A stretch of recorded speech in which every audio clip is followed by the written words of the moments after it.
This Steve Jones Show podcast is now loading. The Steve Jones Show podcast is presented by Sunbury Motor Company, Purdy Insurance, Brewers Outlet, and NIL Game Changers.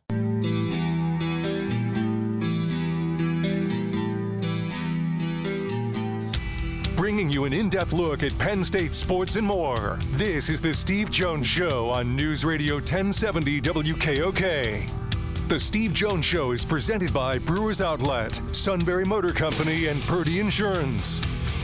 Now, from the Sunbury Motors studio, here's Steve Jones. And Sunbury Motors, 4th Street in Sunbury. Sunbury Motors Kia, routes 11 and 15 in Hummels Wharf. Online, sunburymotors.com. Ford, Kia, Hyundai, the best in new inventory. Budget may be screaming pre-owned inventory. Well, if it is, go to Sunbury Motors because they go over every vehicle with a fine-tooth comb. Giving you the Sunbury Motors guarantee. Service department, whether it's inspections, routine, difficult to handle it all with ease. At Sunbury Motors, 4th Street in Sunbury. Sunbury Motors Kia, routes 11 and 15, Hummels Wharf, and online at sunburymotors.com. Tuesdays with Neal. Favorite time for me every week. Sir, welcome. As always, it is my pleasure to be here. Thank you for having me. All right, so the Steelers, sometimes we look at formulas, and I know they did not create a takeaway against the Chargers, and Fields did throw the interception. But when you watch Fields play, is he doing a good job, in your opinion, of staying away from the big mistake that puts a defense in peril? Yeah, I think that's been probably the top of the game plan for Fields and probably every quarterback since Roethlisberger, in fact, in Pittsburgh. I don't recall them even really challenging down the field vertically. Fields did a good job spreading it around the field, which hasn't been all that typical. They've kind of attacked the boundary a bit more than usual, but they were hitting stuff in the middle of the field. They went down the seam a little bit, but I don't think he had a throw, maybe one more than 12 yards. And what that's really saying is we don't want to throw into cover two. We don't want to challenge their safeties, their playmakers down the field with a field flipping type of play. You know, even if we can get that field flipping opportunity, we're probably not going to take it because we want to maintain possession and give our offense a chance to control the game with what we want to do, which is run the ball. I don't know how successful they have been running the ball overall. I know that they're down at least, two legitimate starters, with the third, I would say that Zach Frazier was going to be the starter of this team at some point or other. But Isaac Seumalo has been out. Troy Fatano is supposed to be the starting right tackle. Now he is out. It's not working overall, I think, but Fields has been kind of the glue that's kept it together, just because he's played better each game, I think. Good decision-making.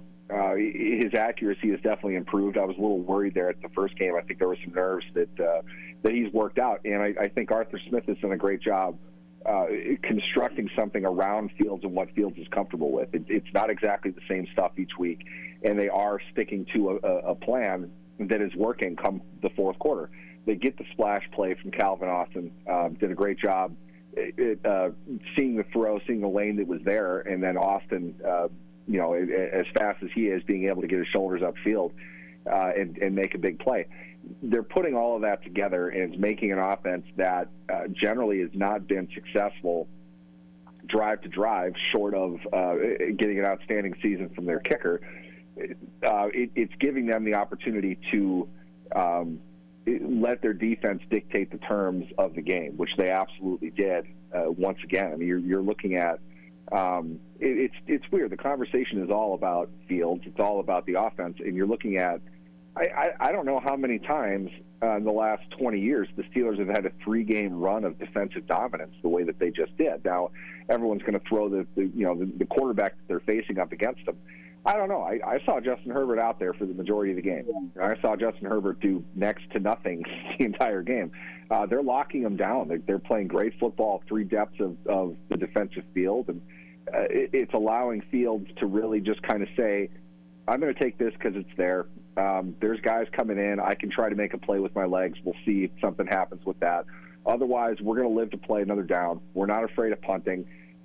We can play defense with this team. We can take the ball away. And like you said, they might not have done that against the Chargers, but they came close. Patrick Queen had the ball in his hands. I don't know how he didn't lock that one up, but they're going to make plays on the ball. They're going to hit the quarterback, and they're going to put their offense in a position to take control of the game late, which is exactly what they did. Yeah, and the reason I mentioned the takeaway thing is that normally the formula is you're even or you're plus on takeaways, and it just turns out, ironically, that was a game they didn't get any. That's just an ironic thing.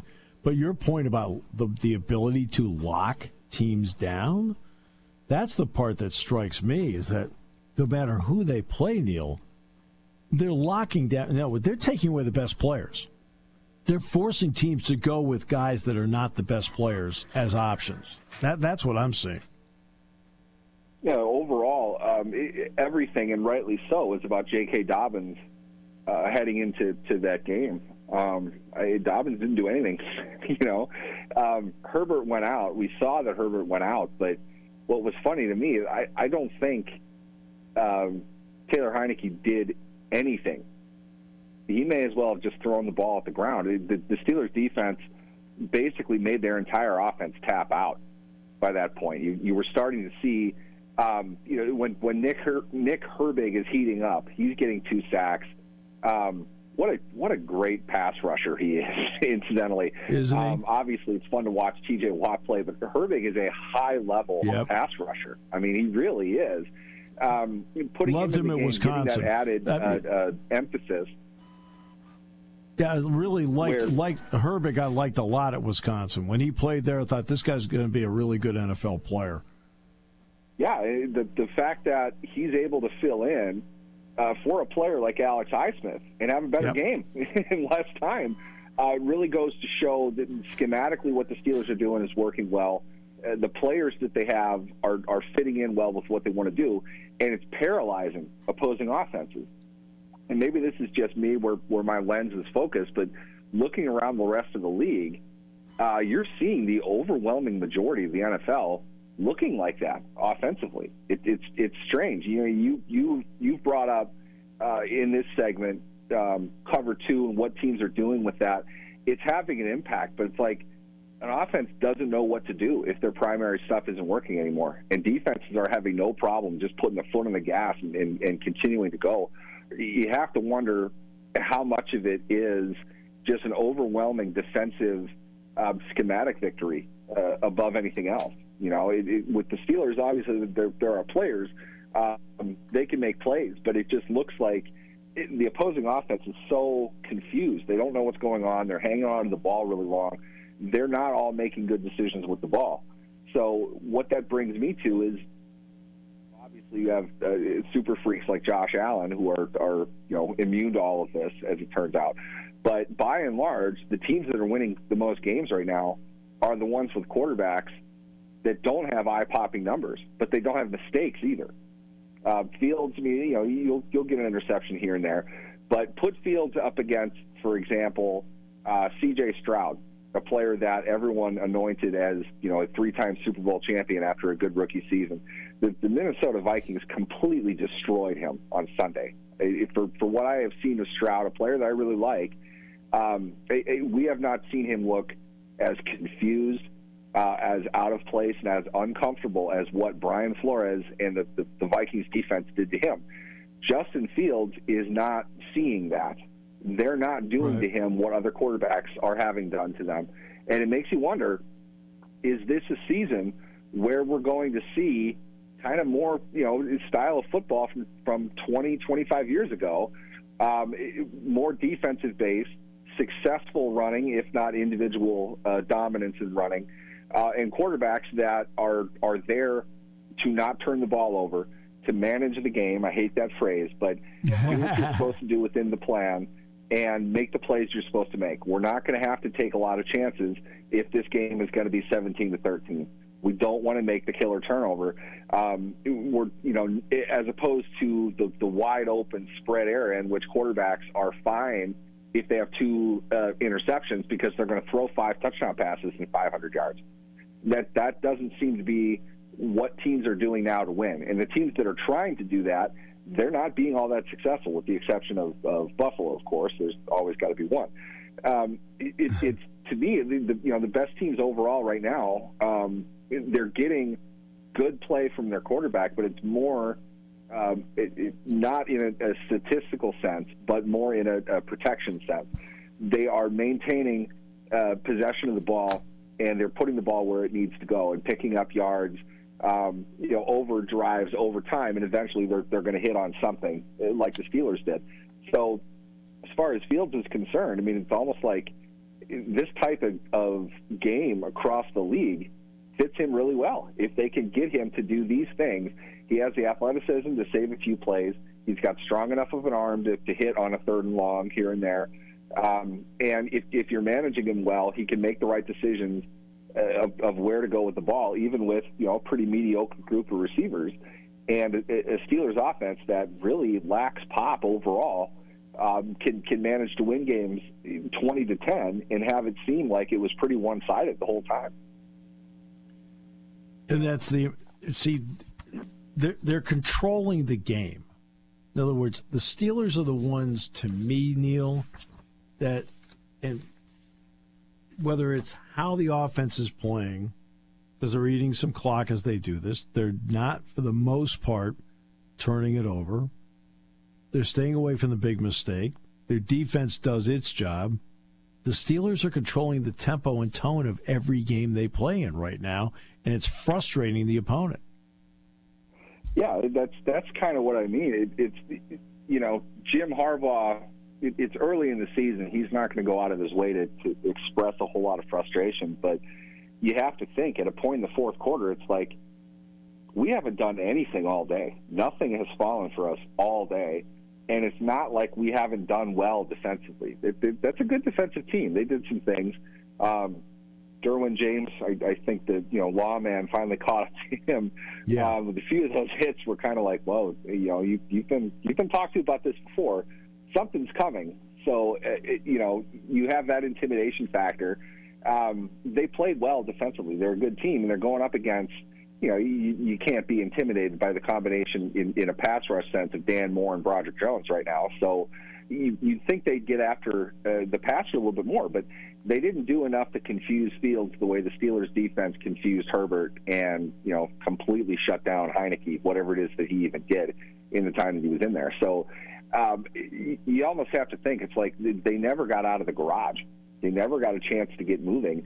And that come fourth quarter, when all of a sudden now that the Vikings have, or the Steelers have the splash play, you have to think that from a Chargers perspective, it's got to be maddening that they were unable really to do that all game. And the touchdown play was pretty nice. A good read, a good play call, kind of confused Minka Fitzpatrick a little bit. But beyond that, they really didn't have chunk plays, and none in the second half. And I think that, above anything else, has been the Steelers' calling card to this point. Frustrate them all game to a point where the battle of attrition really pushes in their favor over the final 30 minutes of the game. And we've seen them. They completely destroyed Atlanta in the opener in the second half, and they shut down Los Angeles pretty good in week 3. So you're looking at overall, I think, a team that is keeping their head, they're keeping their composure, and they want to play this style of ball. If you're used to running up the score and that's not happening to you, I think frustration can set in. But if anybody's used to not scoring points in the NFL right now, it's the Pittsburgh Steelers. So right. In that way, it almost kind of, this is what they've been building for. As odd as that is, we'll see if a 3-game losing streak comes next. You're still not entirely sure how this team is going to hold up long term. But with a defense like that, you're not going to be easy to beat. No one's going to want to play you. So you have to think they've got a puncher's chance of winning a pretty good chunk of games the way that the first 3 have gone. Well, defense of the place kicker. I mean, they get the ball to the 35-yard line, which is not the red zone. They feel pretty good they're going to get points. I mean, you don't have to drive the ball that far to get points in the Pittsburgh offense. No, not when you have a kicker that seems to be getting better. He's longer. Yeah. I remember there was a time when Boswell was shaky at best at 50 yards. Now they're trotting him out there for 57, and you feel like he's got a pretty good shot at it. So with that in mind, with their ability to, take the ball away, I think it speaks to the idea then that if you've been playing the game to hold on to the ball, grind out yards, high completion, low sack pass attempts, even if your guys are not making plays after the catch, which with the exception of Calvin Austin, no one's really doing that. Right. You can set up 15 yards in 8 plays and, kick a long field goal and be able to get points out of the situation that you're in. That's almost like a touchdown for the Steelers defense. You trade out possessions like that, you're able to defend deep the way that they have been. They haven't given up a big play, I don't think, this season. 25 plus, maybe something around that mark, but nothing 40. You're taking a team's ability away to engage in an explosive plays game, which is really how Pittsburgh has lost, certainly in the playoffs the last couple of years. If they can hold teams away from that, they have to be real happy with the ability to cut, almost 20 yards on each side of the field out and let your kicker be able to go from 55 and in. It gives them the opportunity to create more points for themselves. Even though that hasn't really materialized in comparison to last year. Overall, their third down numbers are a lot better. They have better possessions overall. They're holding on to the ball longer. These are all positive stats, and I think, getting back to the main point, Fields can be credited with a lot of that. You don't even have a Deontay Johnson anymore. They're trying to get George Pickens the ball. He's getting, I think, 6 targets a game to this point. Doesn't catch a whole lot of them, makes a couple plays, has some stuff turned back on garbage penalties. But they don't have, like, a primary guy to go to. I think Najee Harris is second in targets right now, and the next time he catches the ball more than 3 yards down the field will be the first. So it's something they're going to have to grind out. I think that they know that. And having that reliable kicker is really going to be the difference. And to an extent, I think that has been so far. Their opponents are making kicks as well, but Boswell's been pretty lights out, and they're probably going to need more of that as they continue. It's interesting, in the simplistic world of covering, talk shows, round tables, things like that, they always talk about the cover 2 concept. Always. That's all I hear. Cover 2, cover 2, cover 2, like it's all the coordinators. Newsflash, you have to actually have people that can play it. You'd be shocked. I could run 2 high school players out there playing cover 2 in the NFL, and they're going to be beat like a drum. Okay. What is it about the Steelers safeties as to how they play cover 2 that makes it an effective Steeler defense? If I were to break it down, and I think there are multiple layers to that question, but if I were to break it down, I think what you're going to find is this isn't Tony Dungy's cover 2. This isn't the Tampa 2 where it's 2 guys back and you're doing what you're doing underneath. They're running a lot of 3 safety looks. They're running a lot of dime looks. It's a matter of how they're using the other linebackers. And if you want to credit anyone other than T.J. Watt, of course, to the defensive success of the Steelers on the field, as far as their personnel is concerned, it's somewhere between Patrick Queen and Landon Roberts. They're both playing very, very good football, and it's in coverage. You're seeing them drop a bit deeper, I think, than the linebackers have the last couple of years for the Steelers. Their inside linebackers have been kind of an Achilles heel for a variety of different reasons. Queen has played better at that position than anybody they've had since Ryan Shazier, and that's exactly why they signed him. They needed to bring somebody in that could be that all-downs alpha linebacker, and he's playing very well. He's getting dogged last week for not really making any splash plays. That's fine. He's around the ball all the time. Get him near the ball. That's great. He's attacking the edge on runs. He's able to fill gaps. He's an emotional leader of the team. Like I said, I still can't believe he dropped that one ball. Absolute, considering the heat that he's taken for not making a play, that would have been a great one to make, and it was a great time for him to have done it. But he's playing great football. That, I think, is giving them more ability to split their safeties, which, keep in mind, they're also playing 4 safeties. They don't usually play that many safeties throughout a game. And you're not doing what I think really is Minkah Fitzpatrick's best, which is that solo center field cover one type of look. They're more effective overall as a defense in cover two. You're probably going to limit the amount of plays that Minkah is going to make in that, but it creates kind of a funnel to the middle of the field. And if Queen is in there, Roberts is in there, and they're able to make plays, they're able to be aggressive in coverage. There's even more that you can do up front, and you're still getting high-level play from Cam Hayward. Obviously, T.J. Watt is who he is. I thought Highsmith was playing well until he got hurt, and you saw what Herbig can do in Highsmith's absence. You're also seeing the continued emergence of Keanu Benton up front. They have a lot of guys that are playing very well within the structure that they have. But I think the thing that's keeping it all together as far as a cover two look goes is their linebackers' ability to drop vertically, to cover the flats, and to attack downhill in front of them. It's making it really hard for teams to find anywhere to go with the ball on an easy throw, an easy opportunity. It doesn't mean that they're never going to give up a pass, but this team's allowing 160 yards a game passing, and they're facing more runs than anybody, and they're top 5 in sacks. So it's a unit that's highly productive play to play. For me, I think obviously T.J. Watt is everything, but the ability of Queen and Roberts and the way that they have played, the way that they have handled their business on either side of each other, has been the catalyst for the entire unit to have improved the way that it has. Wonderful. Incredible as always. Sir, thank you so much. Appreciate you. Absolutely. Thanks for having me, guys. Neal Coolong on the show today. Lauren Tate next half hour, Champaign News-Gazette, where he has covered the Illini for decades.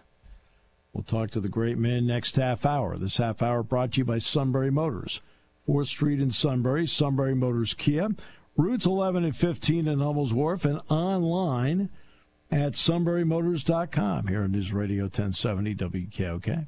If you want to have a fun day, you have to drive a Hyundai. From Sunbury Motors Hyundai, you'll be busting through the snow this winter with these incredible all-wheel drive savings. Lease a third-row seat all-wheel drive Santa Fe for only $450 a month for 36 months. Choose a 2024 all-wheel drive Sonata for only $29,674. Or a 2025 all-wheel drive Kona for just $28,968. Looking for a compact truck? Sunbury Motors Hyundai has 17 Santa Cruzes in stock with savings up to $1,774. Remember, all new Hyundais come with America's best warranty, 10 years, 100,000 miles. We're not done. Lease an 80 MPG Hyundai Tucson plug-in hybrid for only $465 a month for 36 months. Sunbury Motors has 53 Tucsons available. Hard to believe it, but winter is just around the corner, and now is the time to save big money on your next new all-wheel drive Hyundai from Sunbury Motors Hyundai in the North 4th Street Auto Plaza, Sunbury. 36-month leases are 10,000 miles a year with $4,000 down. See dealer for details.